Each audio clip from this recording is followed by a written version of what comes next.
नमस्कार विद्यार्थी मित्रांनो, MPSC एड्युकेटर या यूट्यूब चॅनलमध्ये तुमचं स्वागत आहे. आपण बघत आहोत लोकसत्ता न्यूजपेपरमधील दैनंदिन चालू घडामोडी. तर आज आपण 4 जुलै 2026 रोजीच्या लोकसत्ता न्यूजपेपरमधील ज्या इम्पॉर्टंट चालू घडामोडी आहेत त्या बघणार आहोत. चला तर मग सुरुवात करूया. सगळ्यात महत्त्वाची महाराष्ट्र रोजगार हमी उपाययोजना. आता ही महाराष्ट्र राज्य सरकारने ही हमी उपाययोजना सुरू केलेली आहे. ही केंद्राची जी VBG रामजी योजना केंद्र सरकारने 1 जुलैपासून लागू केली आहे.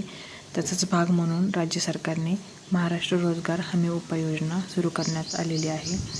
या अंतर्गत कामाचे दिवस जे केंद्र सरकारने VBG रामजीमध्ये 125 दिवस ठरवलेले आहेत, त्यामध्ये उरलेले जे 75 दिवस आहेत त्या कामाची हमी राज्य शासन देणार आहे. यामध्ये 314 आणि इथे 318 आहेत. 318 प्रकारची कामं इथं सरकार उपलब्ध करून देणार आहे.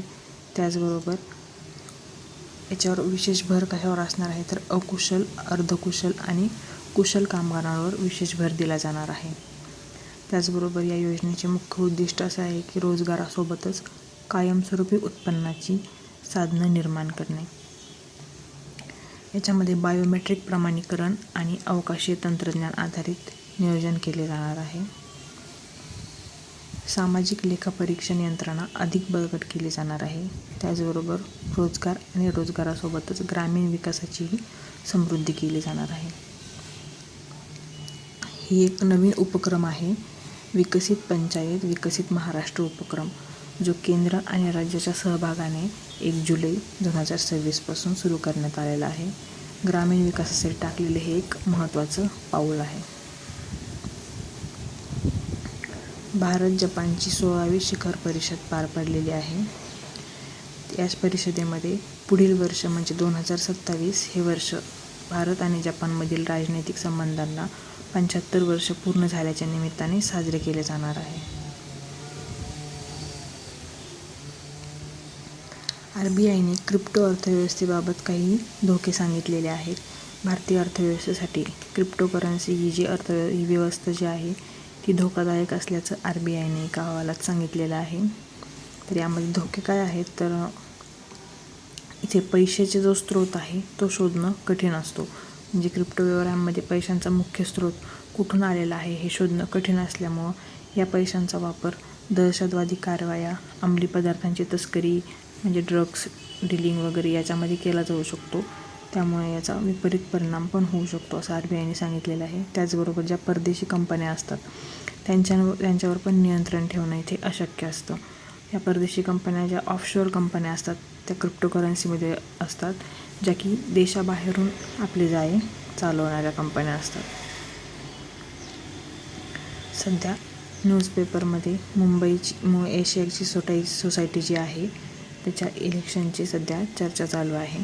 त्यामुळे एक लेख आलेला होता, त्यामध्ये कोलकाता एशियाटिक सोसायटी जी आहे तिचा पण उल्लेख करण्यात आला होता. ही जी सोसायटी आहे ती भारतातील पहिली एशियाटिक सोसायटी होती, जी विल्यम जोन्स यांनी स्थापन केलेली होती. या अंतर्गत त्यांना भारतातील प्राचीन इतिहासाबद्दल माहिती करून घ्यायची होती, तसंच त्याचा अभ्यास करायचा होता, म्हणून त्यांनी ही सोसायटी स्थापन केली होती. त्यानंतर मुंबई एशियाटिक सोसायटी स्थापन झालेली आहे आणि ती जेम्स मॅकिंटोश यांनी स्थापन केलेली होती.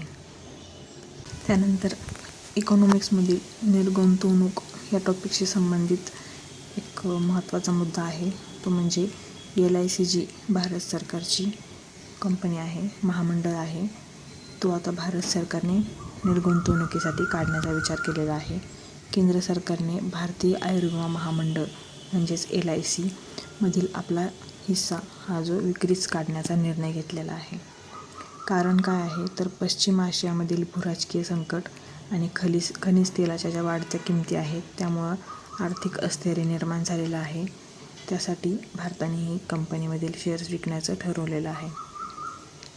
केंद्र सरकारने 2026-27 साठी निर्गुंतवणुकीचे जे लक्ष्य होते ते 80,000 कोटी रुपयांचे ठेवलेले होते.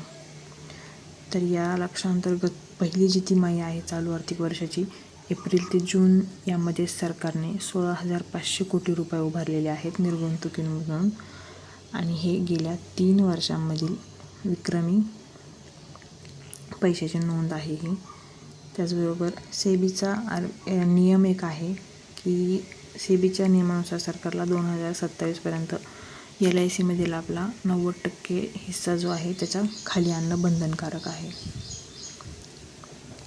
सार्वजनिक क्षेत्रातील ज्या बँक आहेत, Punjab and Sind bank, Indian overseas bank, UCO bank यांच्यामध्ये भारत सरकारचा जो हिस्सा आहे तो 75%पेक्षा जास्त आहे. तर ह्या होत्या 4 जुलै रोजीच्या चालू घडामोडी लोकसत्ता न्यूजपेपरमधील. जर व्हिडिओ आवडला असल्यास लाईक, शेअर आणि सबस्क्राईब करायला विसरू नका. धन्यवाद.